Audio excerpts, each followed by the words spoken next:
Reiz kāds teica, ka labāk jauna pudele nekā veca, bet vai patiešām tas tā ir? Vai mazgāts pudeles patiešām ir tīras? Mēs parasti neaizdomājamies, kas notiek ar pudelēm, kad tās nododam. Spādienu ar burbuļiem? Negluži, bet process ir gandrīz tikpat iespaidīgs. Kā tiek nodrošināts, ka pudeles ir burtiski tik tīras kā stikliņš? Mēs izmantojam pašas jaunākās tehnoloģijas, viss pārbaudīts Eiropā. Pudele iziet cauri 13 dažādiem mazgāšanas procesiem, kopā tas aizņem 40 minūtes, galā iznāk tīra pudele. Un kā tiek nodrošināts, ka tās nezaudē kvalitāti? Katru pudeli mēs pārbaudām gan mehāniski, gan vizuāli. Pēc mazgāšanas procesa tā iziet arī cauri inspektoram, kur tiek pārbaudīts, vai pudelē nav plaises, vai nav kaut kādi svešķermeņi, vai nepieciešams viņu mazgāt vēlreiz. Un ja viss ir kārtībā, tad mēs esam pārliecināti, ka produkts ir kvalitatīvs un tiks sapildīts labi.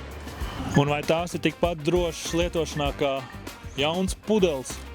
Jā, pudeles ir tieši tikpat drošas kā jaunas. Viņas ir pilnībā tīras, un mēs esam pilnībā pārliecināti, ka tiek sagatavots atbilstošā kvalitātē.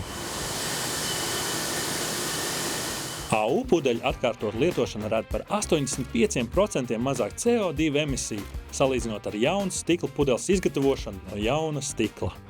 Tagad dosimies tālāk, lai uzzinātu, kā šis process notiek mazākā alus darītavā.